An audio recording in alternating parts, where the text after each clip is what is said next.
Hello, everybody, and welcome to the June 9th Trips and Traps. I'm Andy Serling, joined by Eric Donovan. 5 races in total to bring you, including a couple of the undercard stakes on Belmont Stakes Day. We'll get to those in the second segment. We'll first of all start off with 3 races from earlier in the week, and we'll go back to Monday, Memorial Day, for our first race. Yeah, this is one that Eric and I have a slight disagreement on, but Eric's very interested in the 4 Most Happy Fella, a horse who ultimately runs poorly after having some real trouble sort of at the start. Yeah, Most Happy Fella kind of breaks a little bit slowly there, bobbles a little bit after the break. And this is a horse that, on his best game shows early speed. So right away he's toward the back of the pack. And this was a tough race. This was the race that was won by Miners Reserve so impressively. So this was a tough spot to begin with. You see him steady again there and then rush up in between horses. Now we'll see it as he comes down through in between horses, and then he'll manage to sit third on the inside. But, I just thought in the opening stages of this race, he was up against it in terms of he was taken out of his style, then kind of made a move into a pretty quick pace in here, and basically he was 25-1 in the race, a rank outsider in here. Don't think he had much of a shot anyway.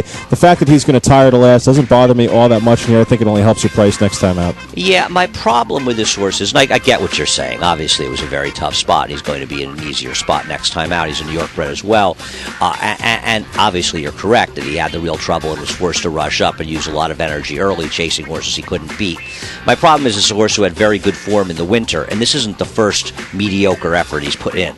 I thought his last effort he could give him an excuse for, also just a different kind of race than what he's accustomed to been running in. But when he goes up and meets state breds again, or finds the right kind of spot, I think he can be very dangerous. And the fact that he's had a couple of off races doesn't really bother me all that much, like I said before, because I think it'll help your price in the long run when he does return to form. Don't know if that'll be the next start. Hoping it will be, but might be down the road. I think there's some decent things to come from Most Happy Fella. Well, why don't we talk a little bit about the winner, though, here, Miners Reserve, a horse that was so impressive on the day for trainer Nixito. Miners Reserve is clearly going to go on and do some good things. And this is a very good horse that had an impressive maiden win at Gulfstream, struggled in a couple of stakes, one of them being a sloppy track, the other one, the Florida Derby. He wasn't winning, but he got a terrible ride that day. And the disappointment, of course, the third-place finisher, Christopher Liam. The second finisher, though, Johannesburg Smile, yet another New York bred. This one, another one from Dominic Galuccio. Very good. This is the best year of 3-year-old New York breds I can ever remember seeing. One race after another, we keep seeing good efforts. I'm looking for that Mike Lee, which is coming up, I guess, 2 weeks from this coming weekend. Is going to be a war, judging by the horses that we've seen.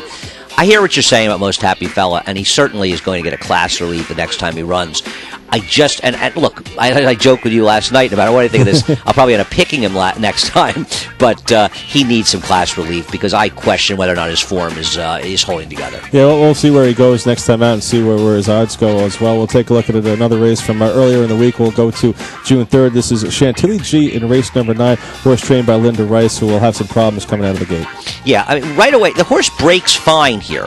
Now, you're going to see the horse drop back very, very badly here. So the question you have to ask yourself is, what happened? Did the rider take hold? He just dropped back? Well, it's not the case. And we're going to show you the head-on when we're done rolling this. And she has dropped well off the picture here, and this was not exactly a blistering pace, to say the least. I mean, horses with no speed were staying close, and this was second-time starter Chantilly G, who hadn't run well the first time, and you see her getting herself back a little bit into contention, sort of in the back of the pack, and first of all, she has the early trouble. She's compromised by the pace. Then she rushes up. But even after doing this and getting up here, you'll see her move up 3 wide in the backstretch. And then, not really sure what happens, but Jose Lozcano decides to drop back again, go to the inside, and compare her trip, ultimately the trip. That's the second-place finisher. And that horse will have a little bit of trouble in the stretch, a 6-5 shot for Steve Asmussen. But ultimately, that horse has a beautiful trip, saving ground and being close. And you compare the trips of the two horses. Chantilly G lost by just a neck to that horse for second.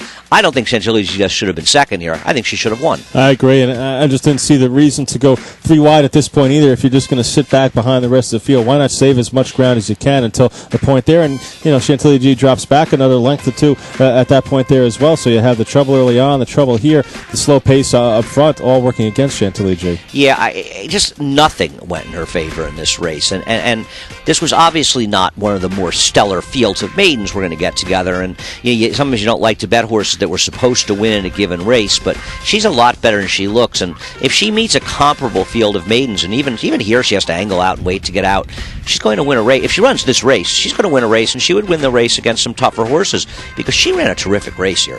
I agree 100%. What do you do with Jazzy moves on the next race for her? I haven't been a big fan of hers in any of her starts, really. I mean, she's kind of disappointed in the dirt now. A second-place finish on the turf. She'll probably get bet again. Yeah, I hope Chantilly G meets that second-place finisher. Now, here's what happens at the start. And you'll see that Crimson Tempest, the two-horse, will end up having a little bobble at the break, and she will come over badly on Chantilly G, and that's the reason you see Chantilly G, who broke okay. You see her get pushed over and basically pushed off the course, and that's why the trouble happened to start.